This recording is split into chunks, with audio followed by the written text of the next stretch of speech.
This is TechSNAP, episode 401, for April 11th, 2019.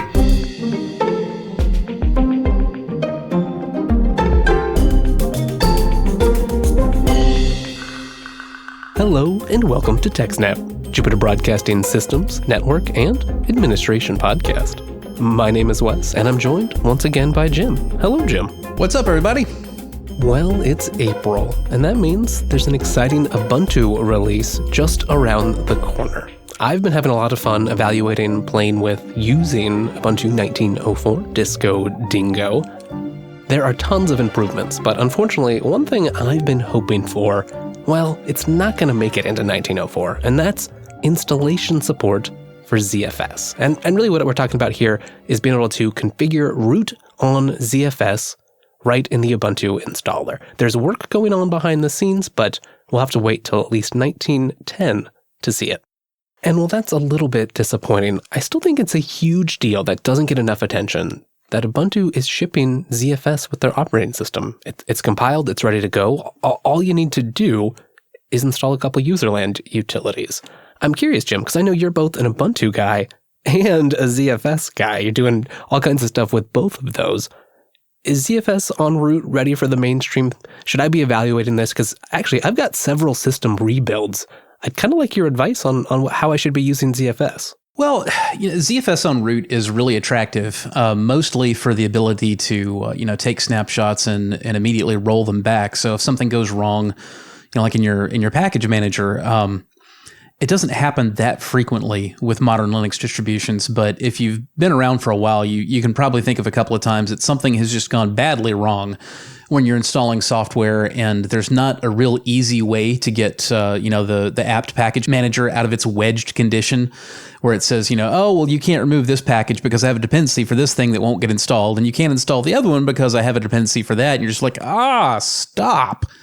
Yeah, usually I'm trying to compile some software and installing a whole bunch of build dependencies, and suddenly I've gotten to myself in some circular dependency or installed a busted PPA, and I just wish I could roll the whole thing back. Yeah, and doing a rollback, it's kind of a nuclear option, because you were just completely going to travel back in time to when that snapshot was taken, no ifs, ands, or buts, not picking little pieces in and out. If a rollback is what you're doing, you can also just mount that snapshot, somewhere else and deliberately cherry pick pieces out of it. But literally, especially for root, just being able to say, okay, I'm tired of fighting with this and I just want to go back to when things worked. That's amazing. The problem is that until your distribution actually officially supports it, ZFS on root can end up shooting you in the foot as well as it can saving you. Because if something goes wrong after a kernel upgrade and you, for whatever reason, can no longer actually successfully load the ZFS module and therefore mount your file system, if your ZFS file systems are not root, if they're just things that need to be loaded after the system as a whole boots, it's pretty easy to fix all that. It usually just boils down to like apt remove ZFS DKMS, apt install ZFS DKMS, and you're done. It's fixed. But if that happens in your root file system with ZFS, you can't boot at all. Now you're having to, boot from alternate media and, do a chroot, into your mounted ZFS from the alternate media that you booted from and got ZFS running from and imported your pool on and did a chroot into, and now you can begin to actually try to fix the problem. And if that doesn't make you break into a cold sweat, I don't really know why not. So that's the kind of thing that's the reason why I don't really tend to recommend ZFS on root until it's actually fully supported, because you want to be sure that your distribution is saying, yes, we are so certain that even after a kernel upgrade, all your ZFS stuff will work, that they're willing to support you installing it on the root file system. But just to be clear, is this you being worried about the quality of ZFS on Linux in general, or just the integration with the boot environments and all the scripts and management supplied by the various distributions? Oh, it's purely an integration issue because, ZFS itself, it's on Linux, it's loaded as a kernel module. It's not really built statically into the kernel itself. And particularly when you're using a DKMS build of Linux, a DKMS is a dynamic kernel management system or module system, I forget. But what it basically means with DKMS is when you install a new kernel, it accesses the DKMS source code and automatically recompiles the module for your new kernel and then installs that for your kernel. And if anything goes wrong during that process, you may be able to boot, but your kernel module won't have actually successfully built, and you won't be able to do whatever that kernel module enables you to do. Well, if what that kernel module enables you to do is actually mount your root file system, then you're hosed. You can't boot at all. Whereas if the same thing happens and the file system that you're mounting using that kernel module, is just something like, opt or data or whatever, that you actually can successfully boot the machine without needing it, then it's much, much, much easier to fix your issue. In many ways, it feels like we've come a long way, right? We may not quite be ready for day-to-day ZFS en route, but if you're using Ubuntu, you've got ZFS at hand. You don't even have to go the DKMS route, right? No, you don't. Not anymore. If you're doing ZFS on Ubuntu and you're, using Canonical's distributed ZFS, it is actually still a kernel module, but it's no longer a DKMS build. They are shipping the utilities in the package manager, precompiled. And this is something a lot of people don't realize. Even if you're not using ZFS at all, if you're installing a modern version of Ubuntu, you are actually part of, the whole license kerfuffle, because Canonical is building the ZFS kernel headers directly into the default kernel. So even if you never actually do apt-get install ZFS and you have no ZFS file systems, you have still got those, Cuddle licensed headers in your kernel. So, the chocolate's in your peanut butter. Maybe you could touch on that a little bit more, because ZFS, while it's one of the best file systems out there, it's also got maybe the most convoluted history. Yeah, so for anybody who's been, living under a rock out there and hasn't heard about the license issue with ZFS and Linux, going way back in the day, ZFS was originally developed with the now defunct Sun Microsystems under Scott McNeely's leadership. And Scott McNeely absolutely hated Linux. I can testify to that because I had the great displeasure of hearing him rant about Linux for about an hour and a half of what was supposed to be a 45-minute keynote at a conference, and how, everything in the open source world was just completely going to go to crap now that all we had was this Linux stuff and we didn't have our champion Scott McNeely to make everything great. But because there was this big organizational hostility to Linux within, the old Sun Microsystems. Right. They were still pro open source, just not pro Linux. Yeah, pro open source, but hated Linux. They had a really big case of not invented here syndrome as well. So at any rate, some really truly great projects came out of Sun Microsystems. ZFS is one and dtrace is another. But when Sun started, creating their own open source projects, they didn't want to use the GPL because they absolutely hated Linux, and they didn't like the GPL itself. And they also chose not to use one of the standard permissive licenses, like the BSD license or the MIT license or the Apache license, all of which are GPL compatible, although they are permissive. They're not copyleft like the GPL is. Right, but by compatible here you mean because they are less restrictive, you could then ship them as part of the Linux kernel without violating either of the licenses. Yeah, correct. It's kind of weird. I mean, effectively what happens when you mix BSD licensed or MIT licensed code with GPL licensed code, effectively what happens is right then for that particular usage, that point in time, you've effectively just kind of relicensed the MIT or BSD licensed code as GPL, which then makes it okay to be in the whole GPL project. Well, you can't do that with Cuddle because the Cuddle is itself a kind of copyleft license, but it's really bizarre. It's a permissive copyleft. You can actually turn Cuddle code into proprietary code, but you can't turn it into GPL code. So there's a conflict. You can't mix Cuddle licensed and GPL licensed code. Fast forward to about 2010 or so, when I first started to consume ZFS on Linux, back on Ubuntu Maverick. For a long time, ZFS had already been available on FreeBSD because the Cuddle does not conflict with the BSD license. And I had been a very happy user of ZFS on FreeBSD since its very first days there with 7.0 release. But when I became aware of ZFS on Linux in 2010 with Maverick, that was a truly great day for me because I no longer had to choose between, the Debian style package management that I had come to really love and rely on and greatly prefer, or a file system that I could trust not to consume my data. Now I actually got to have both on the same machine. But the issue is that still, it's not that you're not supposed to put GPL and Untitled license code in the same project. It's that you're not supposed to distribute it. So you can do it as a user, but distributions are prohibited from making it super simple and easy, or at least that's one way to read it. Yeah, well, so that's one of the things that people frequently don't quite catch the implications of correctly when it comes to, talking about GPL license code. Is you're free as a user to do absolutely any freaking thing you want to. None of the GPL restrictions or the Untitled restrictions actually kick into play until you distribute that code somewhere else. So the way the ZFS on Linux project was getting around this is, they would just have their own repository. They had an Ubuntu PPA, and they had repos for CentOS and, et cetera, et cetera. And they would build their code as a kernel module. And they distributed the kernel module. They didn't distribute the kernel. And Canonical distributed the kernel. They didn't distribute any of the ZFS stuff. And if you, as a user, chose to add their PPA and put the chocolate and the peanut butter together, that was fine. You weren't distributing it. So there were no license restrictions that would come into play at this point. And as that got more popular, there got to be a lot more interest in something a little bit more stable and less hacky. And you started to see a lot of arguments about, whether it would truly be okay to distribute, GPL and Untitled license code.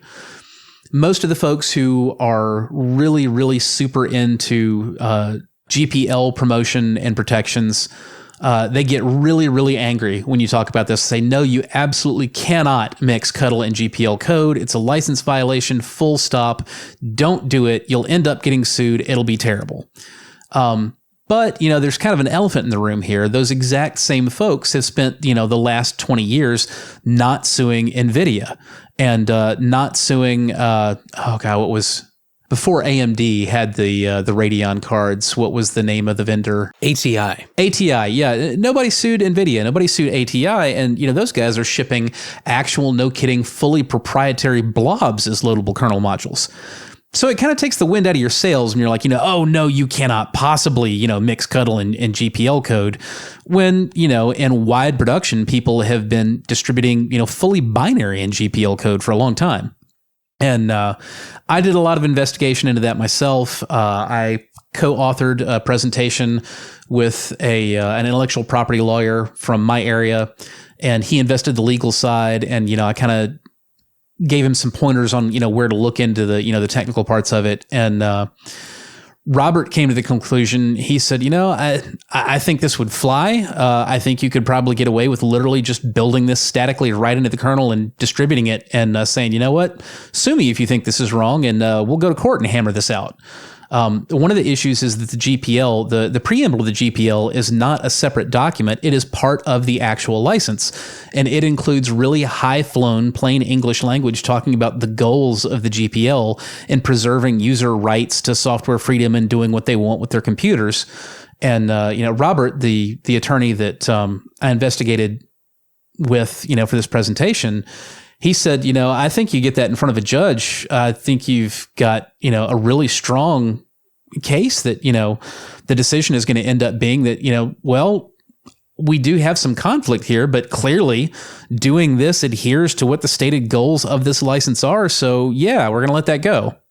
Anyway, that presentation made some people extremely, extremely angry. Somebody shot up like a rocket in the back of the audience.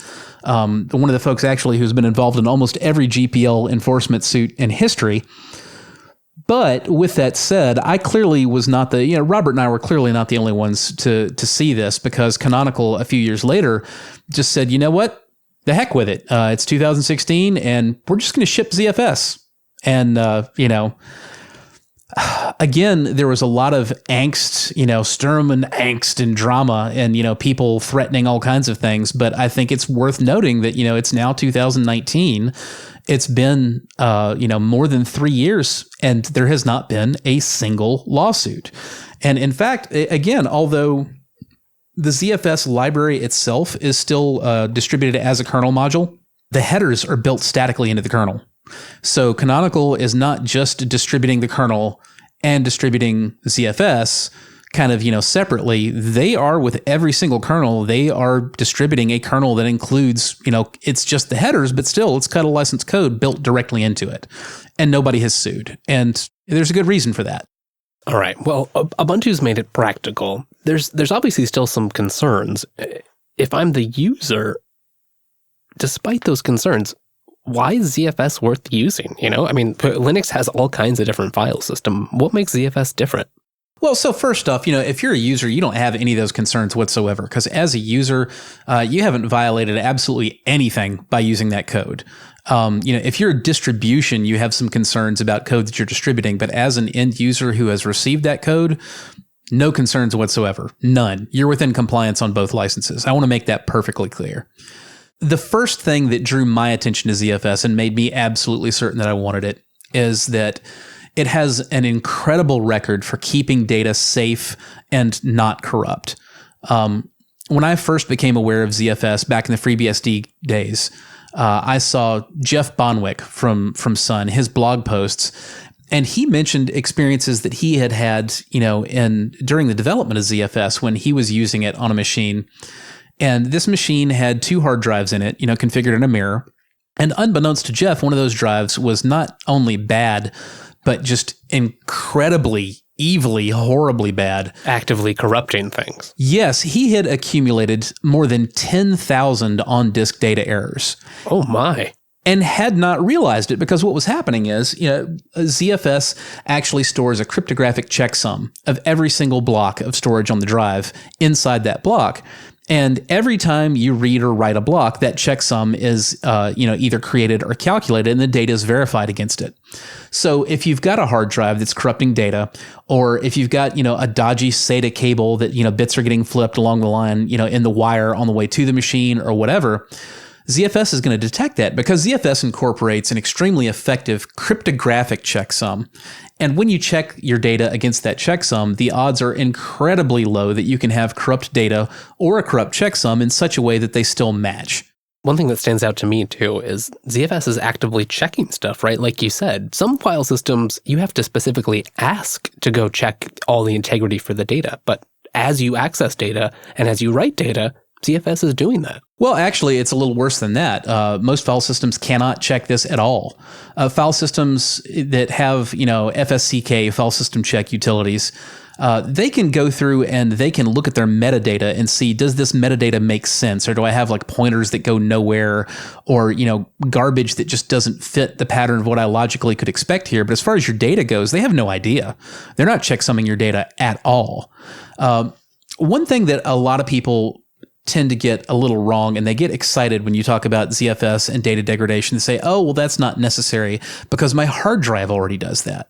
And it is true that most modern hard drives do implement, hardware-based ECC checksums. So what this means is that when you store a block of data on the disk, the hard drive itself in firmware, it takes an ECC checksum of that data. But ECC checksums are not cryptographic. They're very simple. ECC stands for error correcting checksum.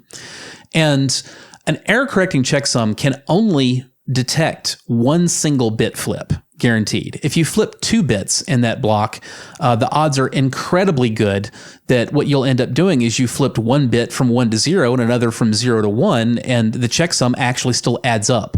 So you don't know anything's wrong, and everything just flies. This is kind of some sort of a basic level of protection, but not at all sufficient to guarantee that your data is free from corruption. Exactly. And yeah, don't get me wrong, ECC checksumming is absolutely a lot better than nothing. But, for any of my fellow graybeards out there that remember, internet or pre-internet BBSs with, dial-up modems, your modem used ECC checksumming. You had a parity bit with every 8 bits that went out down the wire. And if you recall, it was very easy to end up with a bunch of line noise in your all-text, communication that you had over these dial-up modems. Well, that's the same technology that's protecting your data on a hard drive. So yes, it's tremendously better than nothing. But when you're talking about moving literally gigabytes of data a day, you're still going to end up missing corruption that passes your weak ECC checksumming. ZFS doesn't have that problem because instead of a weak error correcting checksum, ZFS uses the Fletcher 4 cryptographic protocol.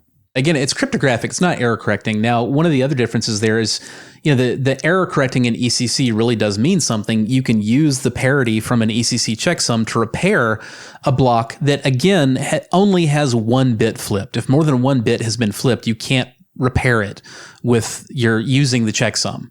Now, you can't repair a block using a Fletcher 4 checksum whatsoever. However, your odds against a hash collision, meaning corrupting data in such a way that it still matches the checksum, even though it's been corrupted, they are 1 to 2 to the 77th power against. So, I mean, we are talking astronomically unlikely hash collisions. Not gonna happen. Yeah, even if you are actively, like as an intelligent opponent trying to find hash collisions to exploit, like it's a serious computational problem. Just trying to manage this, much less have it, happen in nature. But you can't correct that data. You can't rebuild it using a Fletcher 4 checksum. So the Fletcher 4 checksum just tells you I have a problem. And now we're relying on you being smart enough to have built your ZFS pool with some form of parity or redundancy. That might be redundancy as in a mirror. You have 2 disks and there's 1 copy of each block on each disks, or it might be RAID Z1 or RAID Z2, which correspond pretty closely to the old RAID 5 or RAID 6, striped RAID with parity. So if you discover that you've got a corrupt block in on a VDEV that has parity or redundancy, what happens is you just say, okay, that one's bad. Let me either grab the other copy of that block from redundancy or reconstruct this block using all the rest of the blocks in the stripe plus the parity block. Now I match that against its checksum, which it will have its own checksum entirely, apart from the one that you just checked already on the corrupt block. Now, if this one matches, then I know that this block of data is good. So I feed you that block of data silently in the foreground, and you just say, hey, I got my data, everything's fine.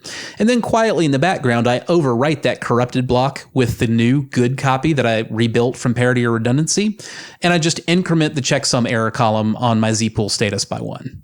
And in a really extreme example of, just how severe a catastrophe ZFS's checksumming can save you from, I had a customer system in late 2018 where I needed to upgrade the hard drives in it.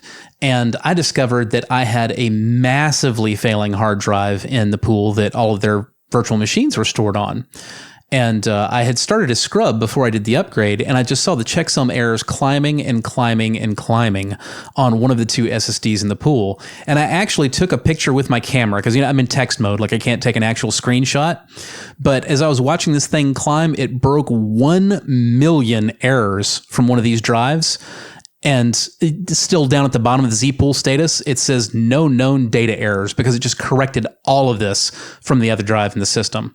If you want to see that image of ZFS saving me from more than 1 million corrupt blocks of data without losing any of it whatsoever, you can go to jrs-s.net/million.jpg.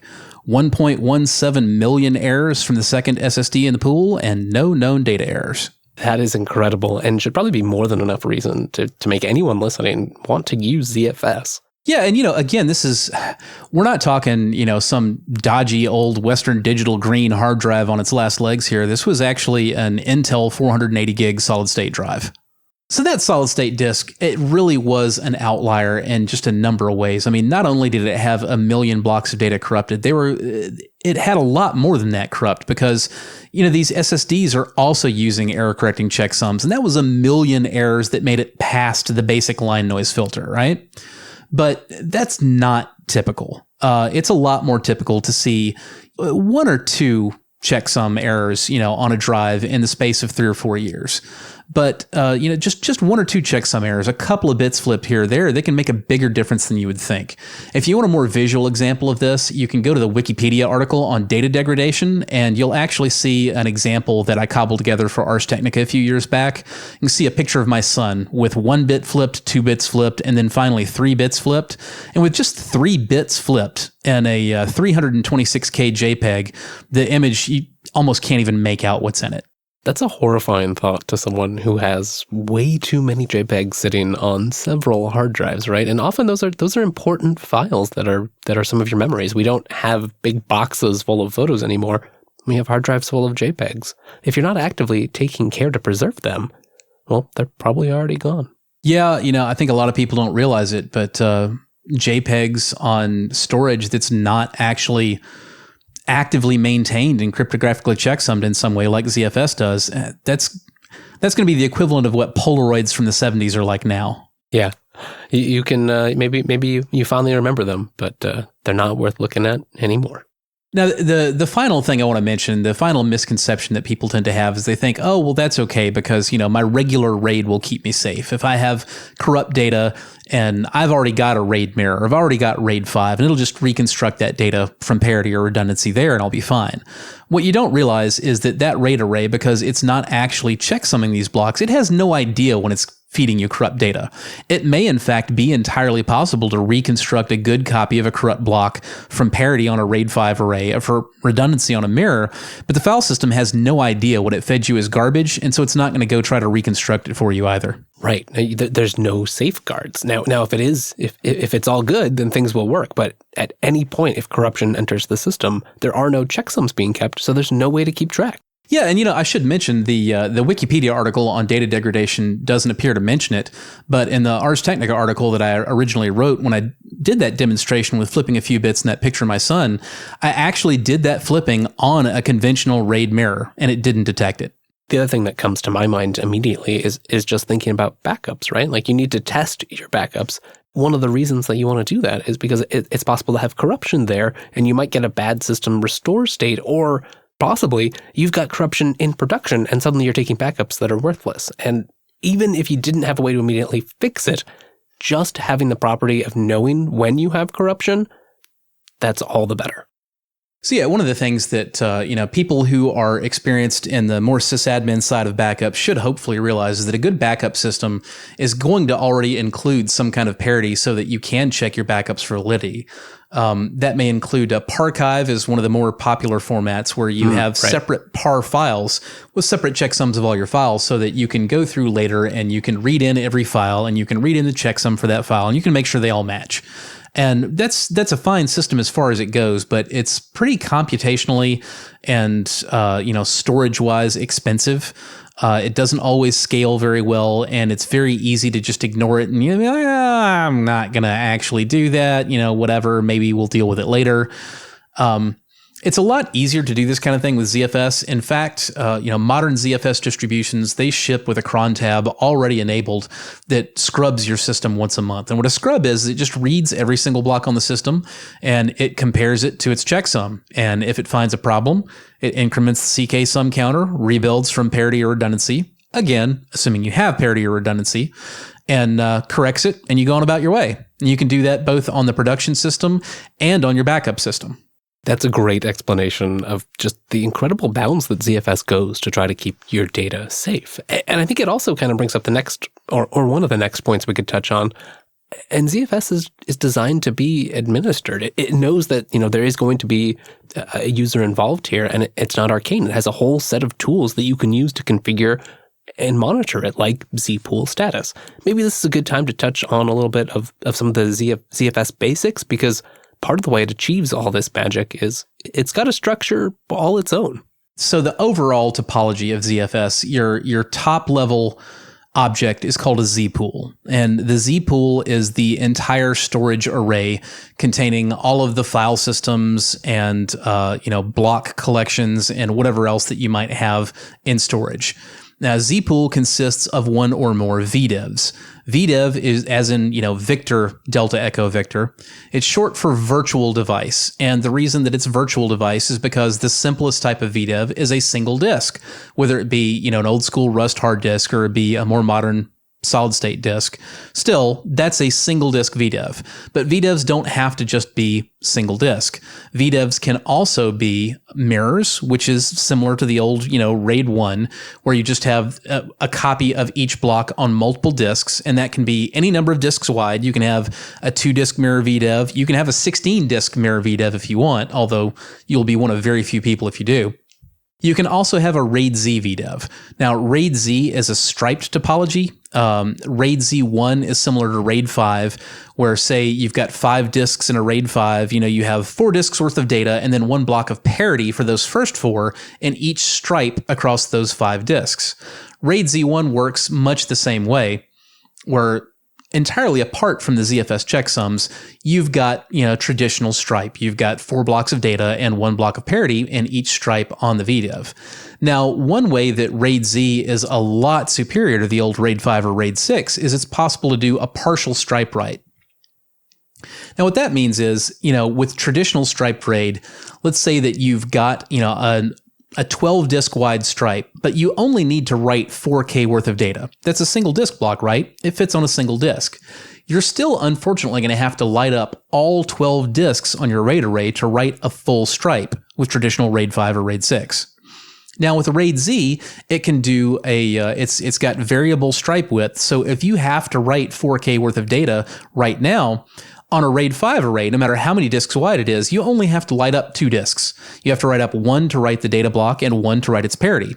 If it was a RAID Z2, similar to RAID 6, where you have 2 blocks of parity per stripe, you only have to light up 3 disks. 1 for the data block and 1 for your 2 blocks of parity. So this means that when you get into the type of workload that traditionally striped RAID is really, really terrible at, anything involving a lot of random I/O with small block operations, like, writing small files or, in the worst cases, databases, virtual machines, whatever. RAID Z is still not ideal for it, but it will beat the absolute pants off of traditional hardware RAID stripes. Right. But I do need to go back a little bit to the Z-pool level. Another thing that a lot of people get wrong about ZFS is they think, well, I can have a single disk, or I can have a mirror, or I can have a stripe, and that's my pool. That's actually not quite the way it works.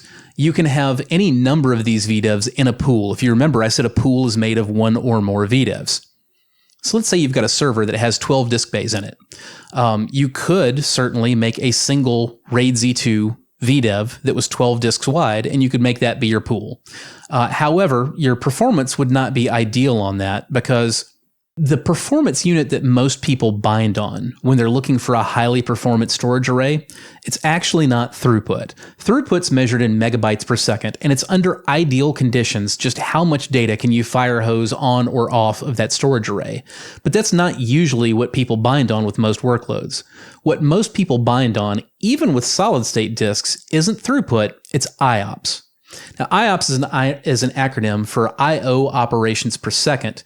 And what happens is you usually have a workload that involves, more than you realize, a lot of small random access reads and writes to the storage.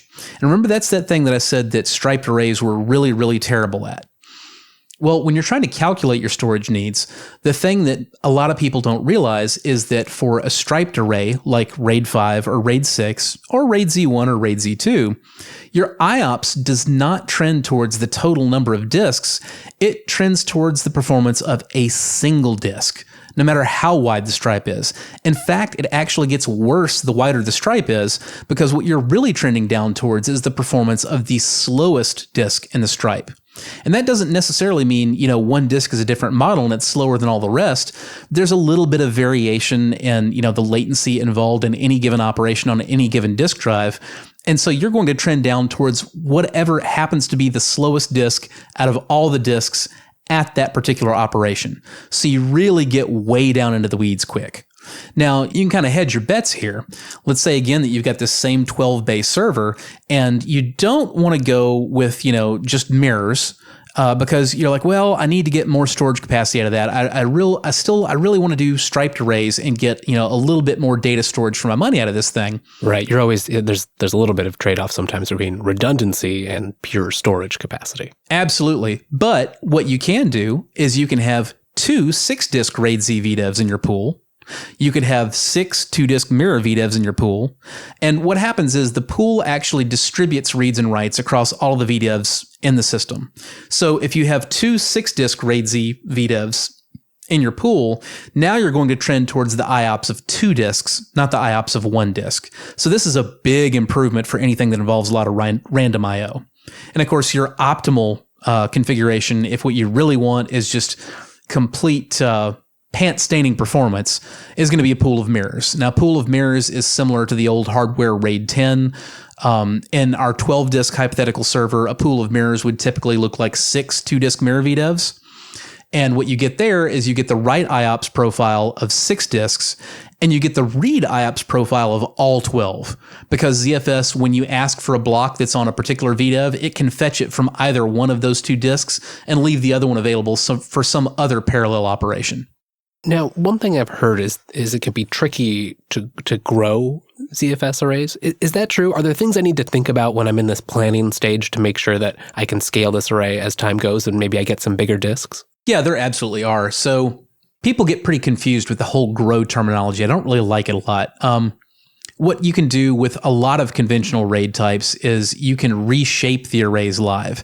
And by reshape, what I mean is you can convert a 5-disk RAID 5 array into a 6-disk RAID 5 array. You can just add a disk and tell it, okay, I want you to shuffle all the data around and redistribute all the blocks until it's been rebalanced, and now it's a 6-disk wide RAID 5.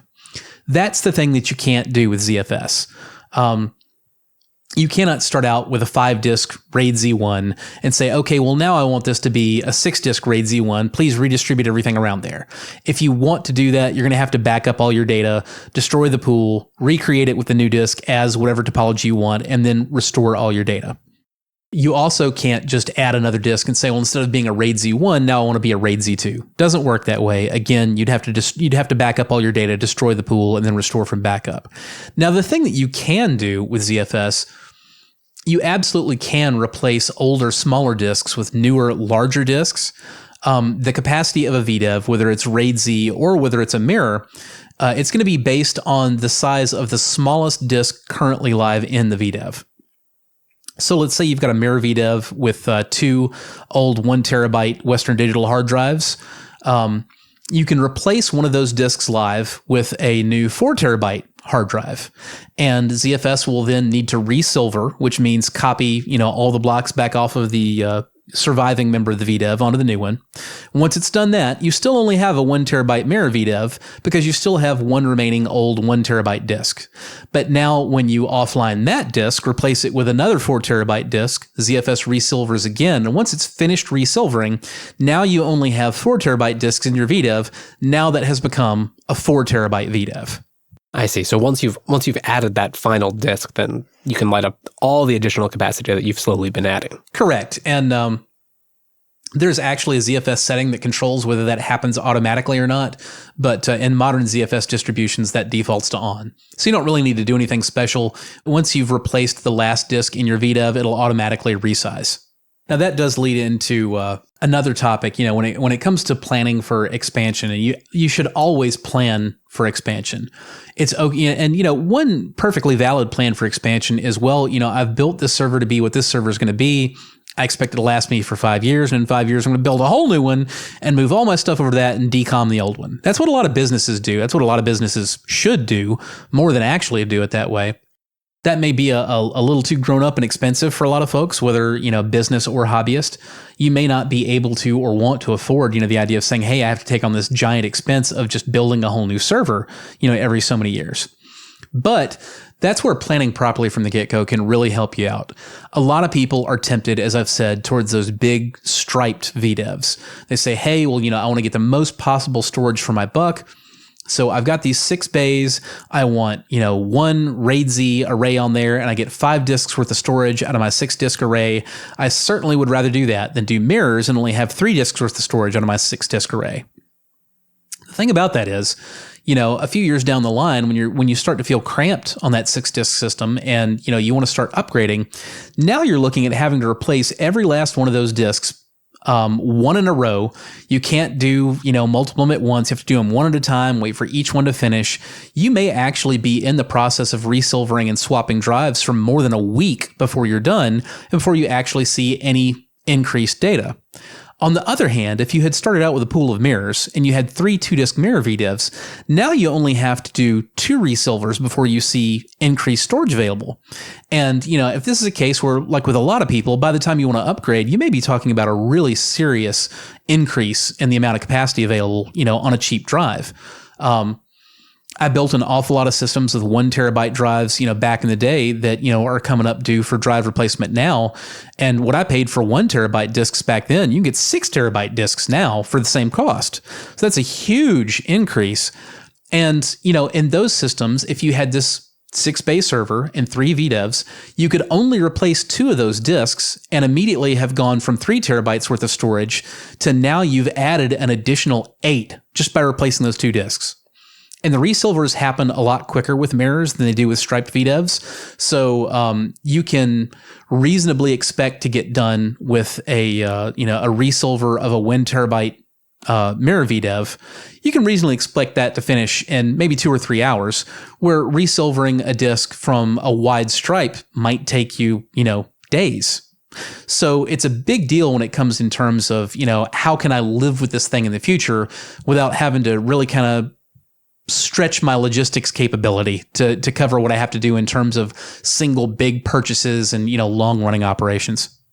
If you Google use mirror VDEVs, not RAID Z, you will very quickly land on my site, jrs-s.net, and you can get a much more detailed and coherent bit-by-bit explanation of all the reasons why I think you should be looking at mirrors.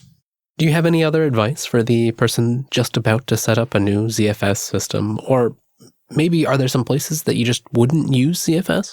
There are very, very few places that I wouldn't use ZFS. The only general purpose computing devices in my possession that I'm not using ZFS on is it's the small fleet of Chromebooks that I use for Wi-Fi testing. And that's simply because, they have a very limited amount of RAM, and I don't really have any need for persistent data storage on those. I make a run and I immediately move all the data off of them and onto my actual servers. So it's just not really worth the hassle there. But everything else, I use ZFS. There's a misconception that you need just enormous amounts of RAM for ZFS, or you need, ECC, there's that word again, error correcting checksum RAM for ZFS. And those things aren't true. Yeah, I feel like that holds up some people because they think they need to assemble this, $1,000 super server rig with fancy memory and tons of disks to get started with ZFS, but that's just not the case. No, it's absolutely not. Now, I will say I would definitely recommend having 2 gigs of RAM available for the ARC. That's ZFS's adaptive replacement cache. It has its own special file system cache, and things go, it's stable with less RAM than that, but things move a lot quicker if you've got a nice, healthy, at least 2 gigs worth of cache. But you can accomplish that, on an older machine that only has 4 gigs of RAM. Just plan on saying, okay, well, 2 gigs out of this system is going to be used for cache, and I should expect that, and everything will work swimmingly. Anything smaller than that, you may very well have some issues, some performance problems, and it might not be worth it. I mean, even my older systems these days have 8 gigs in them, so it's just not much of a problem. The other thing is ECC RAM, server grade RAM. There is a very widespread misconception out there that ZFS is actively bad for your data if you don't have ECC. That if you don't have ECC, you shouldn't use ZFS because it will kill your data. That is a complete myth, and you will also very quickly find my exhaustive, comprehensive breakdown on why on my site, should you start Googling ZFS and ECC. In short, ECC RAM is a good thing, and if you can use it, you should use it, but ZFS doesn't need it any more than any other file system needs it. Wes, you asked about, is there anything else that you want to tell anybody who's just about to get started with ZFS right now? And the one thing that I do just absolutely have to scream about is setting a value called ashift properly. Ashift is a setting that corresponds to the underlying hardware block size of your disk drive or solid state drive that you're creating your ZFS storage array on. And by default, what ZFS does is it queries the drive and asks, hey, what hardware block size do you use? And the drive, in theory, says, hey, boss, I use 4K blocks. I mean, that sounds nice, right? Like the hard drive should know. Yeah, absolutely. The problem is that a lot of hard drives absolutely lie through their teeth because older operating systems, cough, cough, Windows XP, would just absolutely lose their mind if they saw a disk that actually admitted to anything other than a 512 byte sector. Ugh. So there are a lot of disk drives out there that they actually have 4K sectors, but they lie and they say, oh, I use 512 byte sectors. And now, If you format these disks using 512 byte sectors, I need to stress here that they will work. However, your performance actually goes through the crapper, because what happens is you end up, if you want to write 4 512 byte sectors, but the drive actually has a 4K sector, you write 512 bytes and you say, okay, that's one sector, and you consume that 4K block. And then the next time that happens, you read in your 4K sector that only has one 512 byte virtual sector on it, so that you know what the first one was, and then you tack a second one on there, and then you write it back down again. And then the third one, you do it again, and the fourth one, you do it again. So you have this massive write amplification factor that just absolutely puts your performance in the doghouse. Right. So it works, but you just don't want to do that if you can avoid it. You really want to match what's actually happening underlying in the hardware. Yeah, and this is, I mean, it's not a subtle problem. If you set ashift too low, you can see, a fast Samsung solid state drive performing worse than like a Western Digital Black, which is, I mean, it's a good high performance hard drive, but it's rust. It should not be faster than a solid state disk. And I wish there was a super easy way I could, tell you to find all this stuff out, like, what exactly, what spec is my drive exactly, but hard drive manufacturers tend to play that pretty close to the chest, and it's hard to find the actual specification. My advice is that if you don't know better, you should set ashift equals 12. That corresponds to a 4K block size, and almost any modern disk is going to use at least 4K sectors. A lot of them, again, looking at Samsung's solid state drive, both the Evo and the Pro line, they actually use 8K sectors, which means ashift equals 13. So when you create your pool, you want to say zpool create pool name -o ashift equals 13 if you have Samsung disks. Also, if you ever add a VDEV to a pool, because that's another way to expand your ZFS storage. Say you've got that 12-bay server that we talked about before.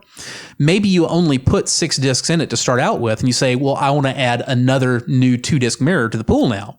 And you can do that. You say zpool add, mirror, and then the path to your disks.